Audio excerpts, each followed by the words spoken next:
Are you one of those people, you listening to this right now, are you one of those people who believes that you planned your entire life before you were born? Chose your parents, chose all the plot points because you wanted to experience this? Are you one of those people? Do you know someone who's one of those people? Someone who believes this?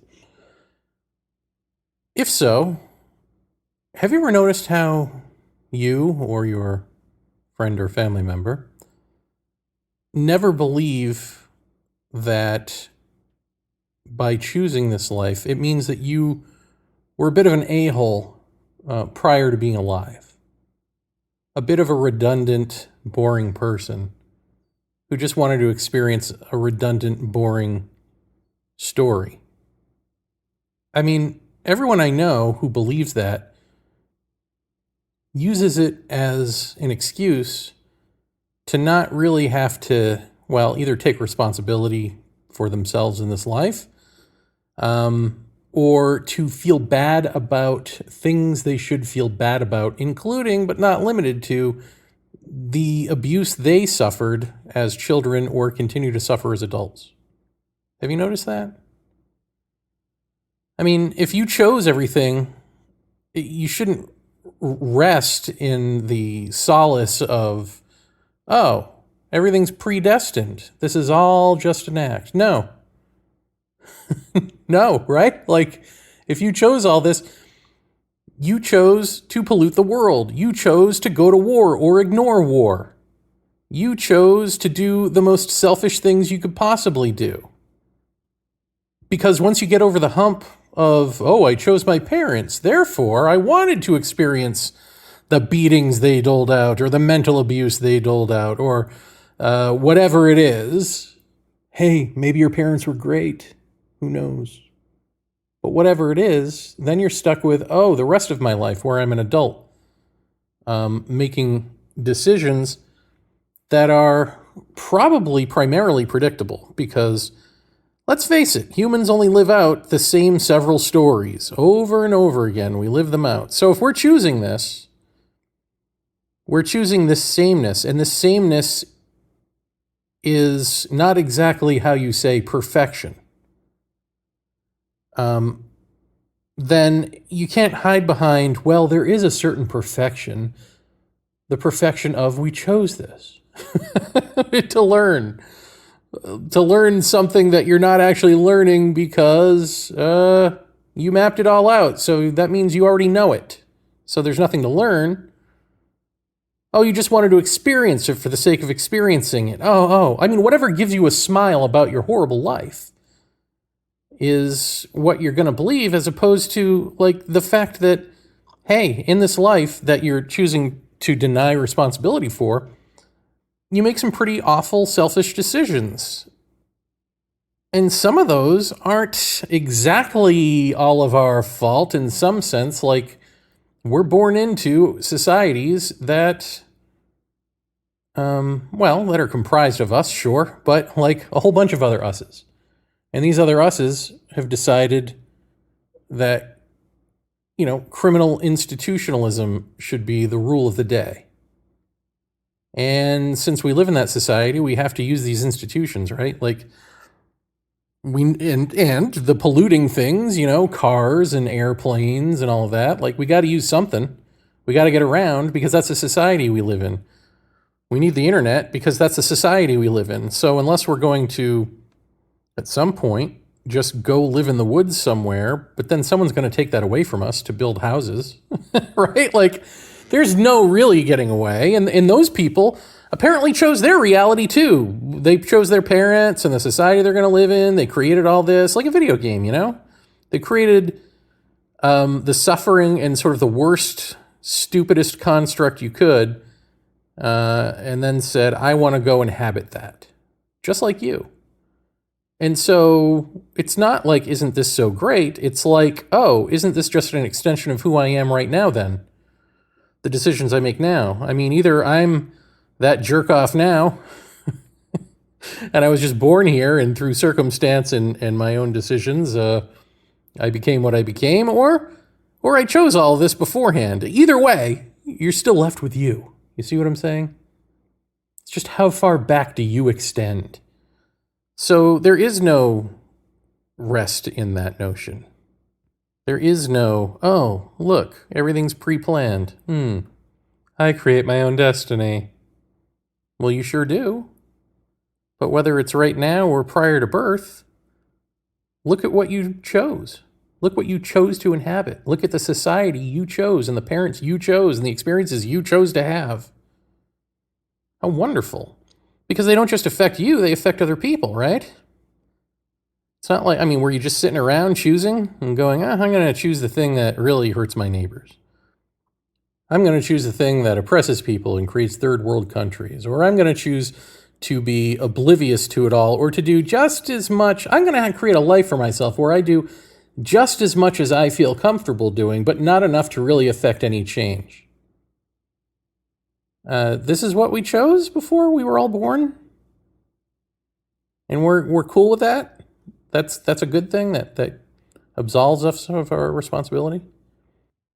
Or do you think maybe a belief system like that absolves you of having to feel anything about the abuses you've suffered, being able to forgive those who have abused you without actually looking at any of the issues there with any depth that might be uncomfortable for you, might hurt, or to not have to feel guilty about the state of the world, about what we've done to others, about the racism, the sexism, the oppression, all of it. The murder, the mayhem, and that's just among humans. What have we done to the world? What have we done to animals? What have we done to plants? What have we done to trees?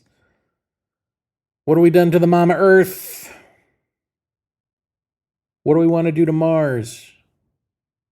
What are we willing to do to the sun to sustain ourselves here for as long as possible?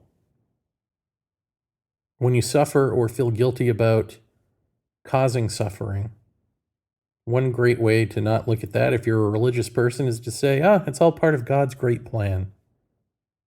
This was meant to be. But I guess another way is to just say, it was all part of my great plan. I created this. Without ever having a giggle over the irony that you are in fact creating this. Yes, that is true. I bring this up because it's fun. It's fun to pick wings off of flies. That's what I chose before I was born, folks. But also because I want to illustrate how selfish we are and how hurt we are and how traumatized we are and how, yes, we are doing this to ourselves and to each other in this life right now. And when we look back at the past, the deep past, the prehistoric past, whether it be personally in the example I just used, or as historians, looking at the archaeological record and looking at Neanderthals and all the other us-like critters roaming around and doing art, in the way back when, either way, we look at their societies and we imagine what they are, and then we claim that that's the truth to justify who and how we are as people, as cultures, as civilizations, as whatever right now. And as evidence of this, I give to you something you may not know if you haven't been paying any attention, which I haven't, but I am now. Which is, it turns out the notion that men were hunters and women took care of the kids and stayed home and all that was never true. It isn't true. It was never true.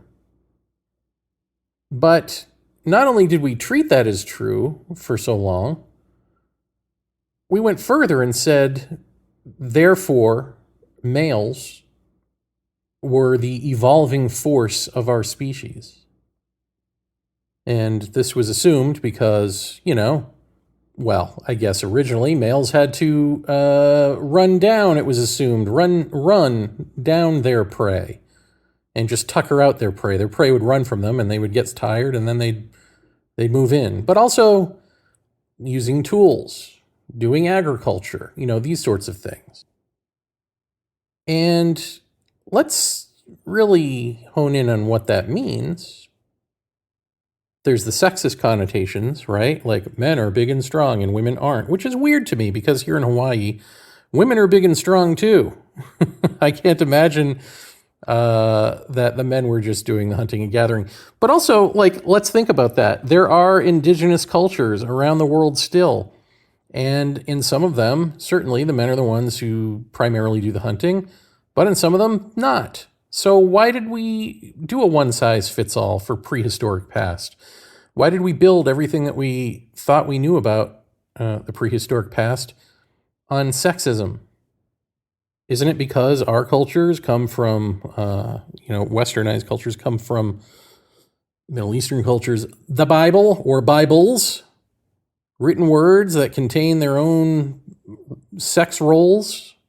And so we assumed that these sex roles were always the sex roles, and for everybody the sex roles. Of course, for those people they're not the sex roles for, those are just savages anyway, not to be paid attention to, which is funny when you think about it, because aren't we talking about cave people and Neanderthals and people who live in the woods and all that way back when?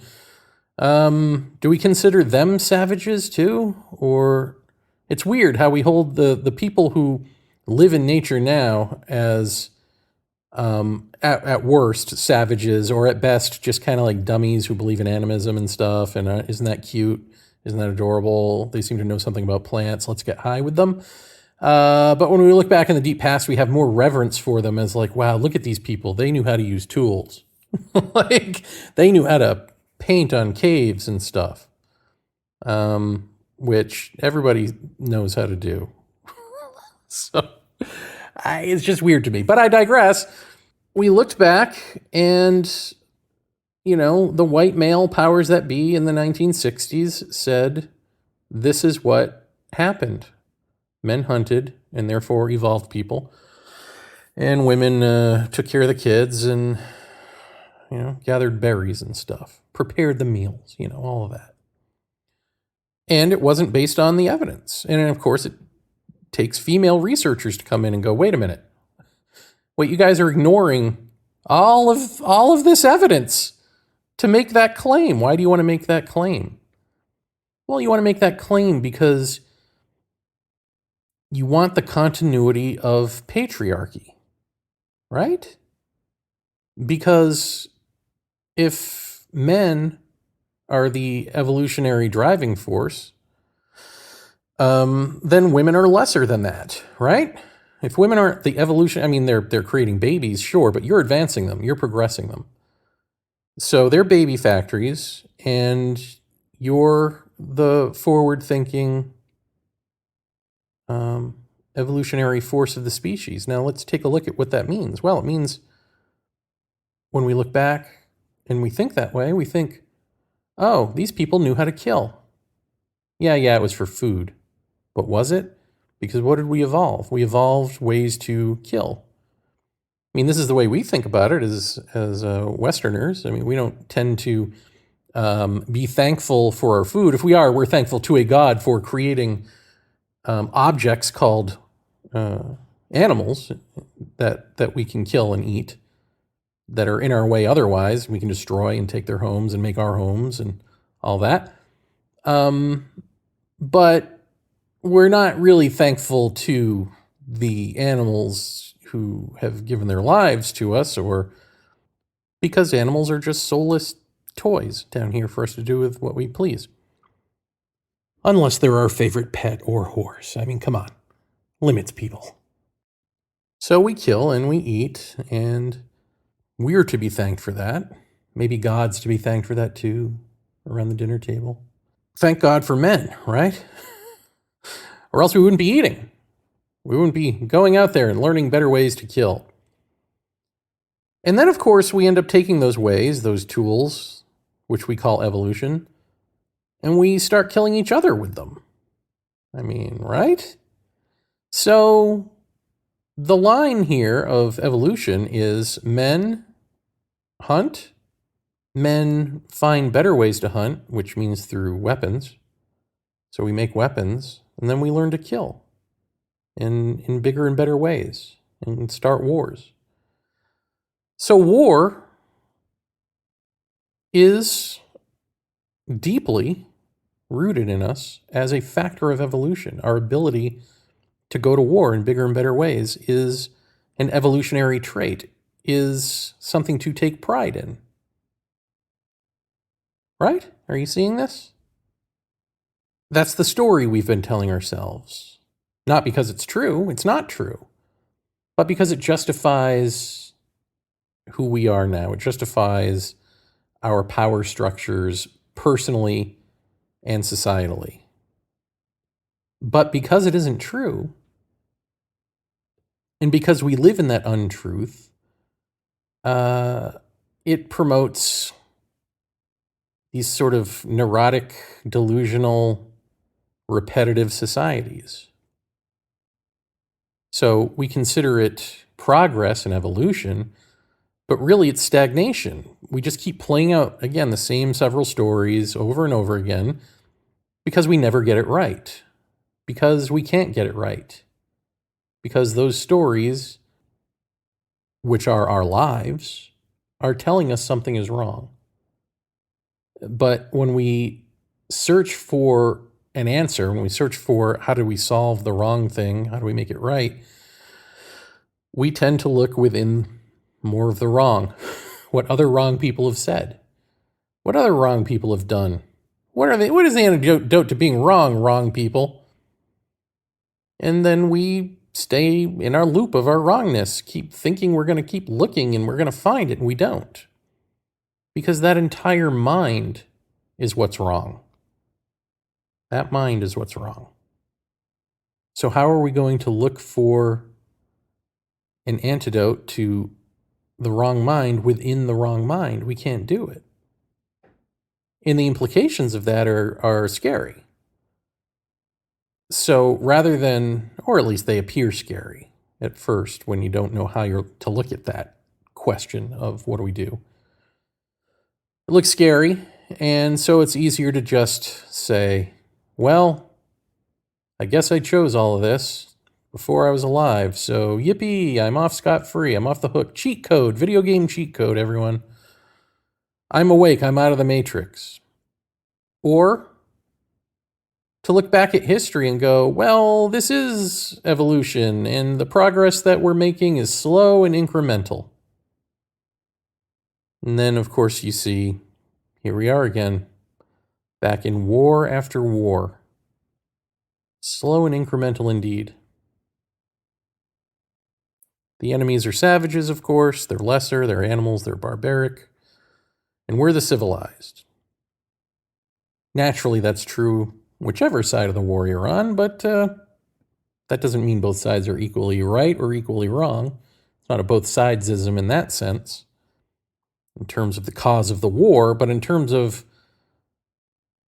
what causes us to war in the bigger overview sense. Well, that's not the particulars of the politics of the day. That's how we function. The tit for tat, the harm and then react with greater harm to try to stop harm. Whatever our politics of the day are, just an excuse to do that. They're a justification for that. And when you do that as your evolutionary driving force, well, then naturally you're going to be creating greater and greater weapons to respond with. And sometimes those weapons are going to have other uses that you can sell to the public and that you can actually say, hey, this will do more out, quote unquote, good in society at large than it will for the military, or maybe it's antiquated by military standards and could be used by the people. And so everyone's upgraded, uplifted by military technology, the driving force of evolution here. Of course, if you're not into the whole bigger and better, badder technology thing, and you're just into the land grabbing, well, that's evolution too, right? That's more for you and your people. Of course, if there are other people on that land, then you've got to see them as, well, savages, animals, lesser than you, obstacles in your way. Or else you might feel something about them if you think they have a soul like you do, or you think they're equals, you think they're people. That would be a problem. No, sorry, the mind is the problem. Now I want you to take what we've just learned here about prehistoric man and times that by, every other science, sense of history, and thing you were told equals greatness in terms of literature, in terms of acting, in terms of artistry.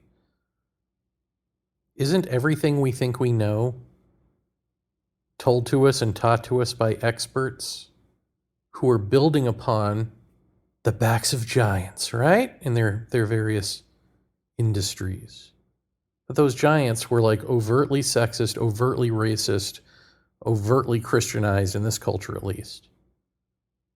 And if they haven't bothered to even re-examine that and how and why they came to the conclusions they did, that just so happened to promote the grandness and uniqueness of our culture, let's say, or the furtherance of patriarchy as a product of how nature intended it. If any sciences put any one aspect of our current culture on a pedestal, our sexism on a pedestal, our racism on a pedestal, our prejudices on a pedestal, our society on a pedestal, shouldn't we be questioning that? Shouldn't we be re-examining that? How much do we actually even know about ourselves? Period. How much do we know about reality, about physics? Period. I'd say not much. I recently did a He's So Vaeni YouTube show reaction to physicist Neil deGrasse Tyson breaking down nothing, the concept of nothing. And, he's blowing his own mind by what he's saying, but he's not going into nothing. He's not going far enough. He can only go so far. One of the great physicists of our day, the great mouthpiece of physics in this culture, can't even get it. Because to get it is to be it. To understand nothingness is to be nothing. We've talked about this on the show 8 million times. I don't need to belabor it. But as a physicist, of course, he can't go there. He can just explain nothingness in terms of physics, and then he can sort of get metaphysical by saying, but now if you take away all of that and you take away the laws of physics, then you no longer have space. You no longer have time. Then you have nothing. Then what do you have? You can't even use the word because that's a thing. Like he's sort of getting there, but he refuses to give in to the thing that he's actually saying. Because to stop being wowed by the words that are coming out of your mouth and to really ponder the depth of what you're saying is to be transformed, is for that big old brain to shut you up. Because nothingness is the stage of being that transcends and includes all. And it is something that you can experience or actually be the first person identity of.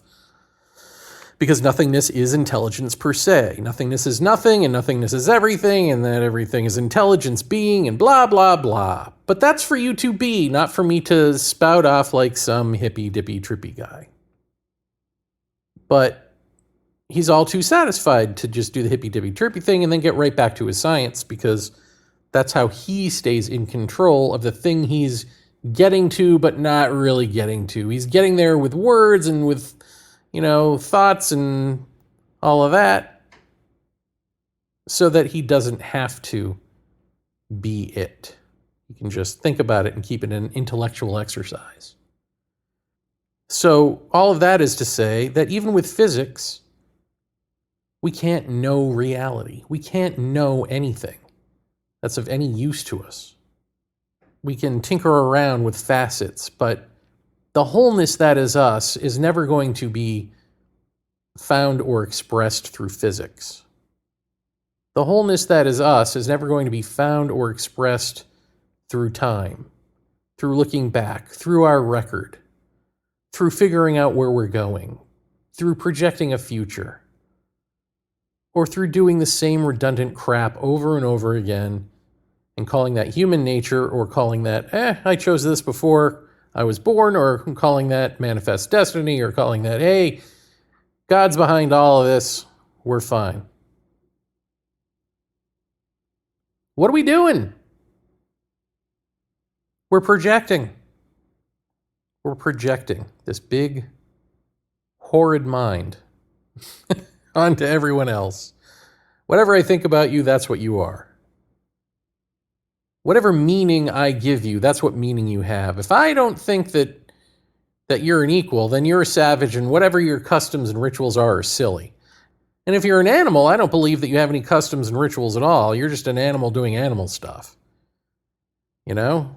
It's either somewhere between like superfluous or an instinctual driving force that is just about your own survival. There's nothing in you beyond that. Because I said so. We are a culture of because I said so. That's our culture. And if a bunch of people get together and say because I said so long enough, then they become the authority figures of what it is they said so about. Then we look to them and be like, so what is this we said so? Oh, well, I'm glad you asked. You're lesser than I am. And as proof, I'm going to explain it to you in a specialty language, specialized for grad students and beyond. The rest of you peons, just hear it and be wowed. A few of us will break it down in some books that won't be as scholarly. They'll be for the consumer. And you can read those. Or not. You probably won't read those. You can read the Cliff Notes. Google it. Okay, we will. That's the real answer. We'll live by that. But there's always a little nagging voice in the back, right? Because when things are wrong, such as our lives, there's a nagging voice, or what we call the hole, and we're constantly trying to fill the hole as consumers can, culture through buying things, right? We've all heard this. The hole is the same as the nagging voice. You hear the nagging voice, it's the urge. It's the urge to seek an answer, and we translate that into seeking more because we are, in fact, consumers. So we're always seeking more, and instead of just calling that consumption, we call it evolution. We call it learning. We call it transcending. Whatever space we're in, man. That's what we're going to call it. Something along those lines. We're never going to call it what it is. Deflection.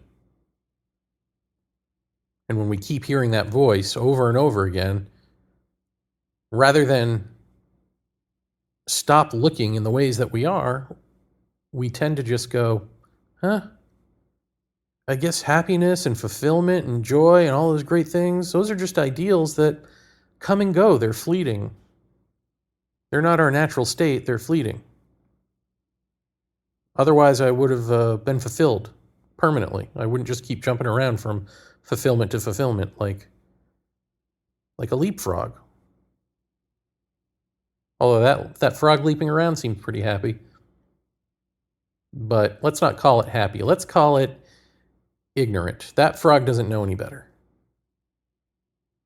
This is who we are. This is what we're choosing. This is what choice is about. Free will is about. Free will is a cage. Free will is shackles. Free will keeps you here. And you think you have choice. And you think you have freedom. You do. It's just at the end of the word freedom is the letter B.